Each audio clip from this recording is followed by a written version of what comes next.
ඇවිදින්න බැරි දරුවෙක් ඉන්නවා නම් දන්න කියන තැනකවත් මේ වීඩියෝ එක පෙන්වන්න. ලංකාවේ හදනවා අපි විශේෂ වෝකර් වර්ග කීපයක් මේ ළමයිව ඇවිද්දා. I've come so far away from home. There's no way I'm turning back now. සමහර දරුවෝ ඉන්නවා ඉන කොටස බැලන්ස් නැහැ. එතකොට අපි එයාට වෙනම හිප් සපෝට් එකක් දීලා ඉනට සපෝට් එකක් දීලා තමයි ඇවිද්දවන්නේ. ෆෝරම් සපෝට් එකකුත් දීලා ඉනට සපෝට් එකකුත් දීලාත් ඇවිද්දවන්න බැරි දරුවෝ ඉන්නවා. ඒ දරුවන්ට අපි පාවිච්චි කරන්නේ බොඩි වේට් සපෝට් කියන උපකරණය. දැන් මේකෙදි ළමයා එල්ලලා තමයි ඇවිද්දවන්නේ. එතකොට අපිට අවශ්‍ය බර ප්‍රමාණය එයාගේ කකුල් වලට දෙන්න පුළුවන්. දැන් ළමයාගේ ඇඟේ බර ළමයාට ගන්න බැරි වෙලාවකදී අපි මේ දරුවට ෂීට් එකක් හයි කරනවා වෝකරකට. ඇවිදින්න පුළුවන් වුණාම සමහරක් විට මේක ගලවලා අයින් කරන්න පුළුවන්. දරුවාගේ ශරීර ප්‍රමාණය වැඩි වෙද්දි මේ සියලුම කොටස් ඇඩ්ජස්ට් කරගන්න පුළුවන්.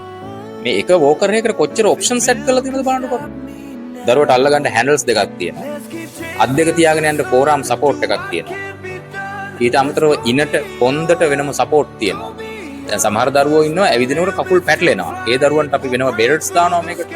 ඊට අමතරව එළියේ අරන් යන්න පුළුවන් විදිහට රෝද දාලා තමයි හදලා තින්නේ අපි ලංකාවේ පරිසරයට ගැලපෙන විදිහට. දැන් අපි දරුවන්ට මේ උපකරණ හදන්නේ ඒ දරුවාගේ ආබාධ තත්ත්වය සහ මේ උපකරණ පිළිබඳව හරිම විද්‍යාත්මක දැනුමක් සහිතව තමයි. ප්‍රශ්නේ තියෙන්නේ ලංකාවේ මේවා හදනවා කියලා මිනිස්සු දන්නේ නැහැ. දැන් ඔබ දන්න දැනක කවුරු හරි දරුවෙක් ඉන්නවා නම් ඇවිදින්න බැරි මේ වීඩියෝ එක පෙන්වන්න. ඒක ලොකු දෙයක් එදෙමෝපියන්.